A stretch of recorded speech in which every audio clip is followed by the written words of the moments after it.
I'm adopted, and my biological mother was 17, and so was my biological father.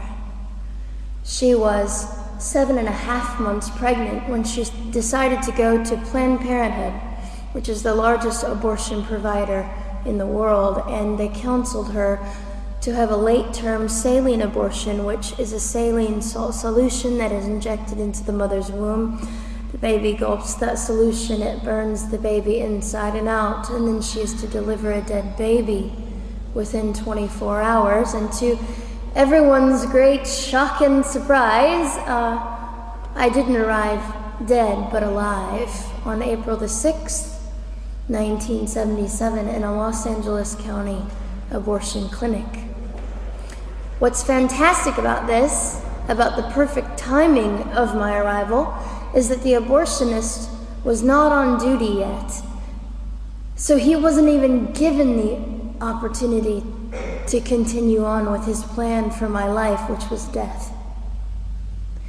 And I know that I am in a government building, and a beautiful one it is, and I love your country as well as my own. But I know in the age that we live in, it is not at all politically correct to say the name of Jesus Christ in places like this. To bring him into these sorts of meetings, because his name can make people so terribly uncomfortable. But I didn't survive so I could make everyone comfortable. I survived so I could stir things up a bit. And I have a great time doing it.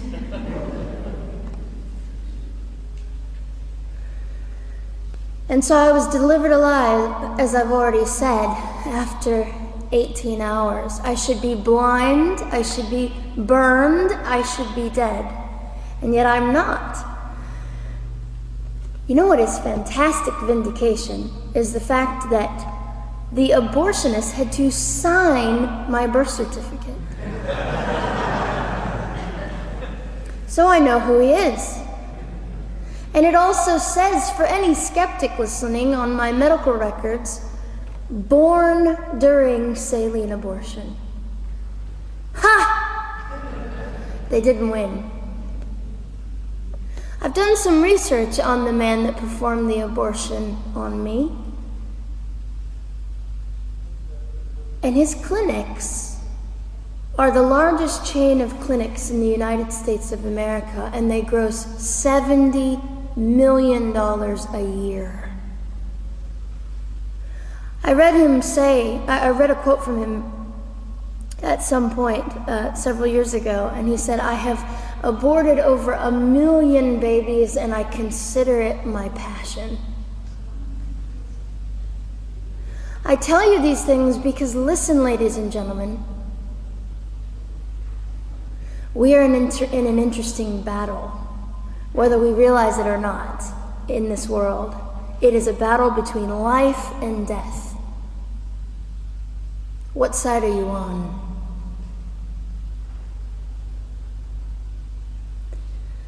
So a nurse called an ambulance and had me transferred to a hospital, which is absolutely miraculous. Generally, the practice at the time, and up until 2002, was, in my country, was to end the life of an abortion survivor by strangulation, suffocation, leaving the baby there to die, or throwing the baby away.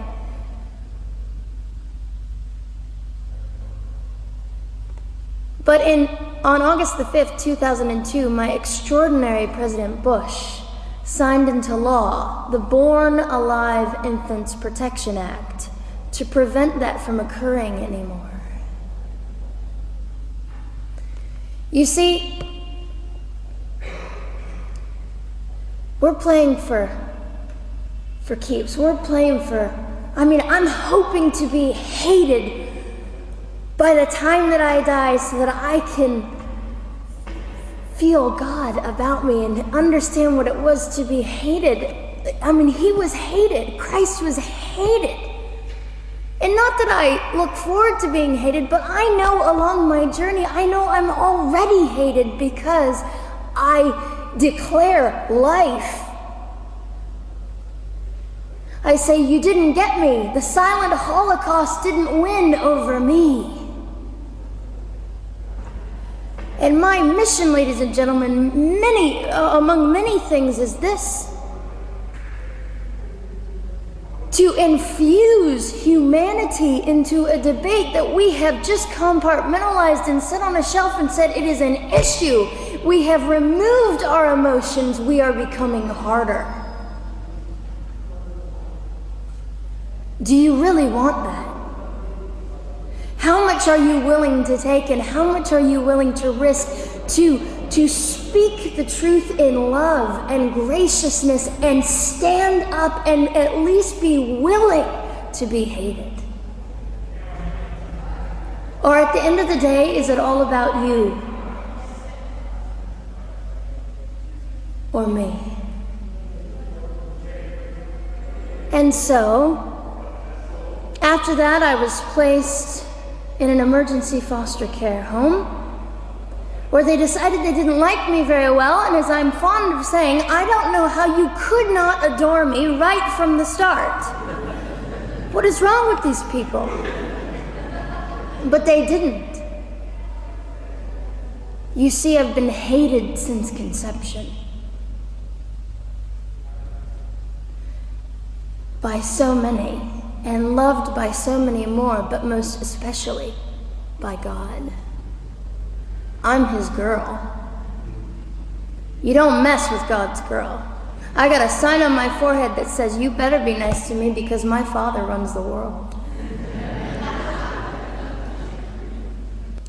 So after I was placed in the mean home, I was taken out of the mean home and placed into another home, a beautiful home, Penny's home. And she said by this time I was 17 months old, 32 pounds of dead weight, and diagnosed with what I considered to be the gift of cerebral palsy, which was caused directly by the lack of oxygen to my brain while I was trying to survive.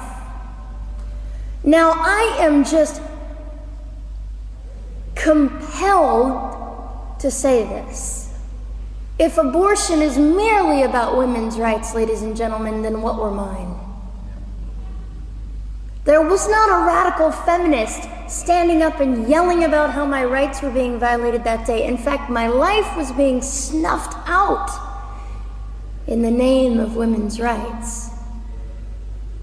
And ladies and gentlemen, I would not have cerebral palsy had I not survived all of this. So when I hear the appalling, disgusting argument that we should have abortions because the child just might be disabled, oh, the horror that fills my heart. Ladies and gentlemen, there are things that you will only be able to learn by the weakest among us. And when you snuff them out, you are the one that loses. The Lord looks after them, but you are the one that will suffer forever. And what arrogance, what absolute arrogance, and it has been an argument for so long in this human place that we live, that the stronger should dominate the weaker, should determine who lives or dies. The arrogance of that, don't you realize that you cannot make your own heart beat? Don't you realize that all the power that you think you possess, you really possess none of it? It is the mercy of God that sustains you, even when you hate him.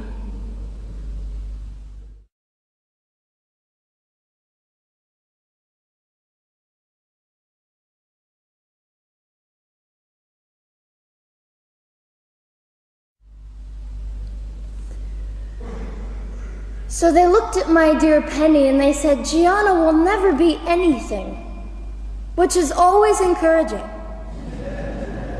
And she decided to ignore them, and she worked with me 3 times a day, and I began to hold up my head, and they said, well, Gianna will never this and never that. Long story shorter, I was walking by the age of 3.5 with a walker and leg braces, and I stand up here today with a mild little limp, and without a walker and leg braces. I fall gracefully sometimes and very ungracefully at other times, depending on the situation, but I consider it all for the glory of God. You see, ladies and gentlemen, I am weaker than most of you, but this is my sermon. And what a small price to pay to be able to blaze through the world as I do and offer hope. And I think in our misunderstanding of the way things work, we misunderstand how beautiful suffering can be. I don't willingly sign up for it, but when it comes, we forget. We forget that God is in control and God has a way of making the most miserable thing beautiful.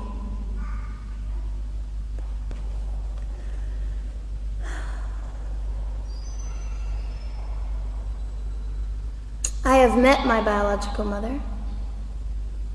I have forgiven my biological mother. I am a Christian.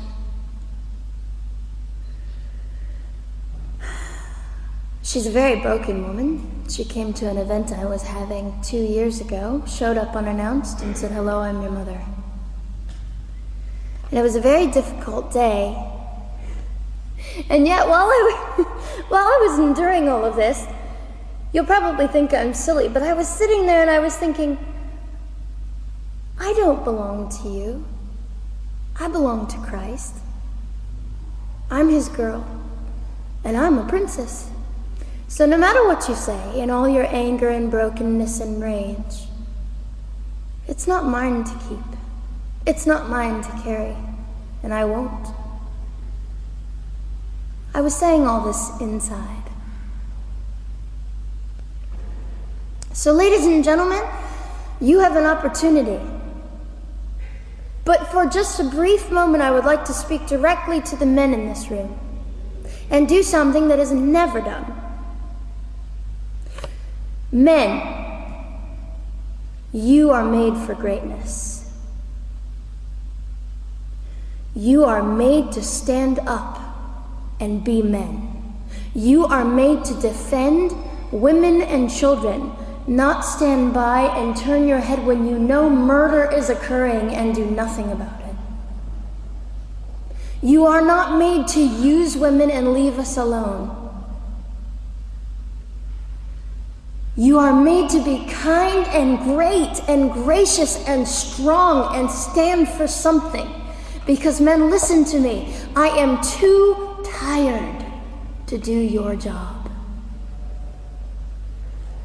Women, you are not made for abuse. You are not made to sit and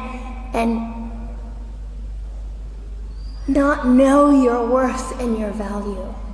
You are made to be fought for forever. So now is your moment. What sort of people are you going to be? I trust incredible. I trust, men, you will rise to the occasion. To the politicians listening, particularly to the men, I would say this: you are made for greatness, set your politics aside. You are made to defend what is right and good. This fiery young girl will stand here and say, now's your moment. What sort of man do you want to be? A man obsessed with your own glory, or a man obsessed with the glory of God?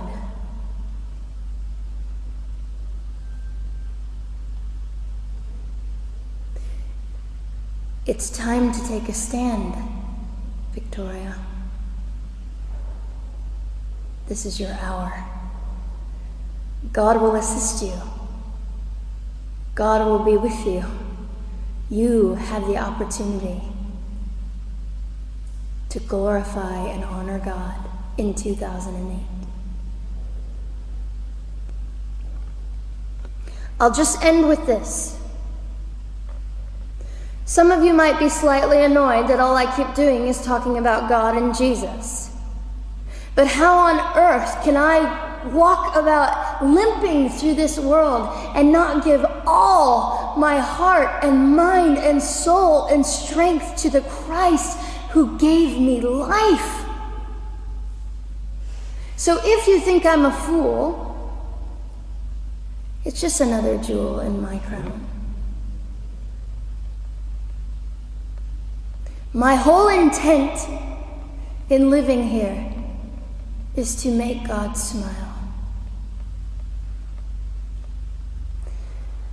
I hope some of this made sense. It just came from my heart. God bless and keep you.